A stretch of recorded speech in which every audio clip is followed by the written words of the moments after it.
Cubic 851, turn right, heading 180. Order 14 Papa, turn right 245, report localizer established. Hey everyone, welcome back to DJ's Aviation and another installment in the Year That Was series on the channel. I hope you have been enjoying the content over the past few weeks. If you're new to this series, what I do is essentially cover the developments within the aviation industry for certain months of this year.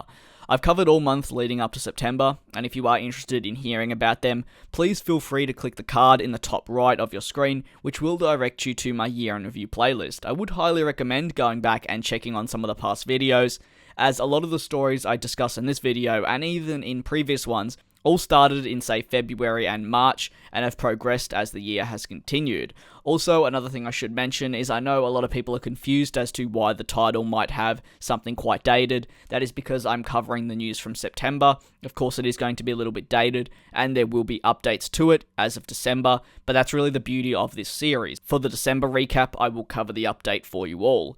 We begin with exciting news from Boeing, who during the month of September not only unveiled new images of their 777X being put together, but also rolled out their first ever static 777X. The 777X will come in two variants, that being the 777-8 and the 777-9, with the Dash 8 specialising in its increased range, while housing a smaller capacity in comparison to that of the 777-9, which will be the ideal replacement for the 777-300ER. The 777X, which rolled out, won't at this stage ever fly, as it is the ground test aircraft. Boeing at the time was still assembling the first flight test one, which would perform all the air tests required to get it airworthy with customers.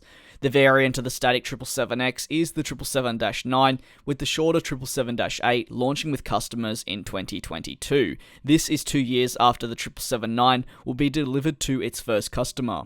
The 777-9 will offer customers 400 seats and come with a range of 8,200 nautical miles, or roughly 15,000 kilometers.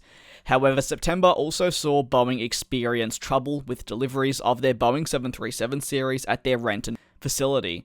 737 jets began to pile up months prior, but it became very noticeable during September, with most aircraft sitting in any space free with no engines attached. Meanwhile, some 737s couldn't even be rolled out as their fuselages had not arrived at Renton yet. Workers inside Renton were facing pressure as key components of the single-aisle jet were not arriving on time. While having a part not arrive on time for, say, a home DIY project, that's not really the be-all and end-all, but having a required part not arrive for a multi-million-dollar aircraft is massive, and did result in Boeing facing a knock-on effect, which saw a number of customers not receive a number of their 737s on time. The issue Boeing faced as the month progressed was that some parts, like engines, did indeed start arriving and improving, but other parts still weren't arriving. With parts missing, it meant that they had to push the unfinished aircraft to the side to begin work on the next one. Then, they would pull that unfinished aircraft back into the hangar once the part arrived. It became a complicated situation, especially after Boeing saw a number of important workers retire from their jobs just a year earlier. This left inexperienced workers trying to deal with all these delays. It's safe to say it did become a little overwhelming for the workers. We also saw a number of Boeing 787s flee the east coast of the United States over to Seattle as Hurricane Florence approached and put the Boeing factory at risk. The decision to move the flyable aircraft truly was a sight to see, with multiple 787s flying across the country in a line in what many labelled as the Great Migration of the Boeing 787s. While some aircraft did remain there was a huge risk that some of the 787s outside would be damaged beyond repair, and if they did remain, Boeing would be unable to put them away safely. The Category 4 storm also saw the North Charleston SC assembly plant shut down, which is where these 787s were based, as employees fled from the hurricane.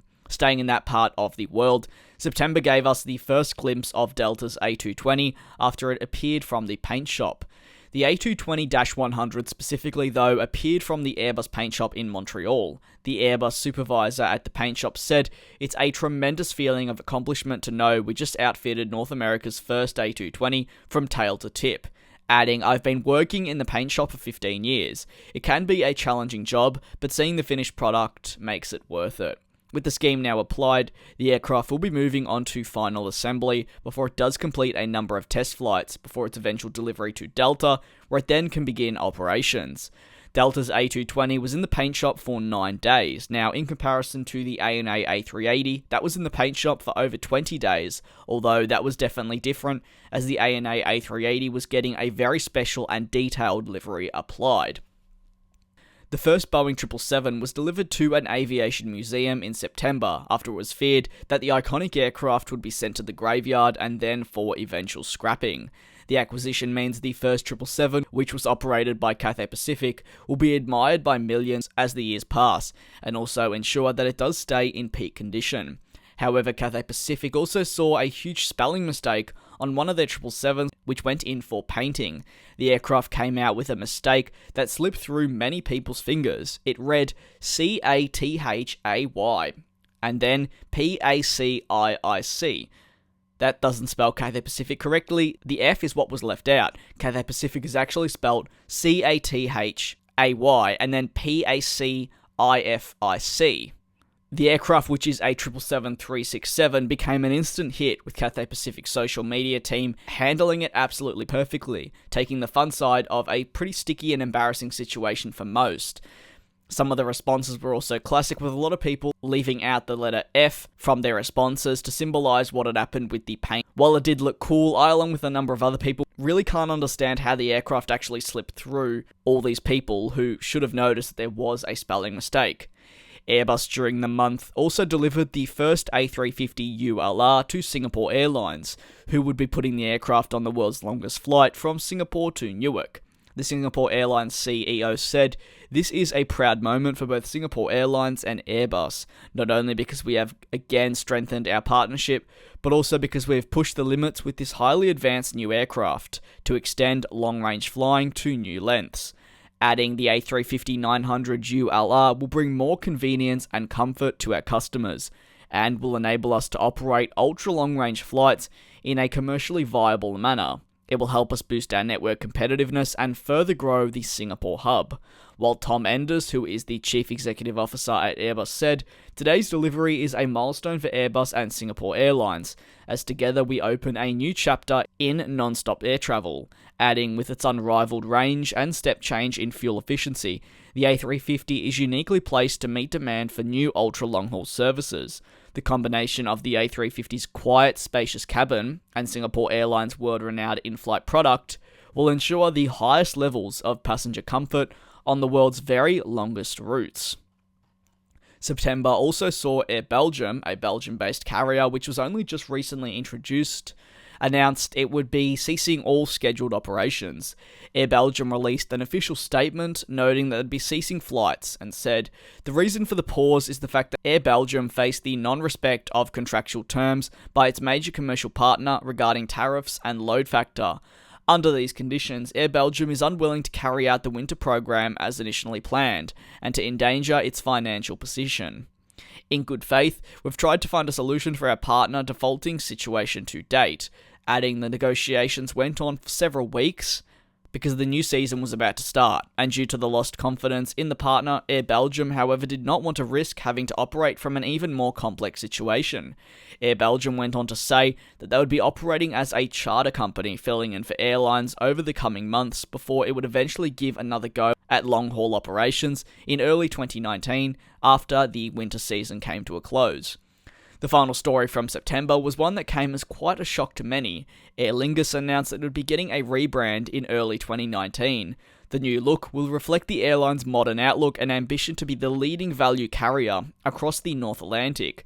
While a spokeswoman for the airline said that this new look Aer Lingus would be unveiling in January of 2019 would change the look and feel of the brand completely. While the announcement made a number of people excited, others were quick to note how iconic the livery and brand of Aer Lingus is currently, and how they really don't see things needing to be changed. That is September for you all. Did you have a favourite story? Was it maybe Aer Lingus announcing a full rebrand? Was it the fact that Air Belgium said they would be ceasing scheduled flights? Were you a fan of the airline? Do you believe this is the best decision?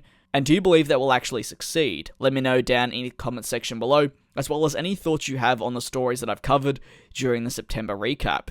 If you are new to the channel, feel free to hit that subscribe button and give the video a like if you did enjoy this. I've got plenty more on the way, and also have a whole host of videos just like this one already uploaded on the channel in my year in review playlist.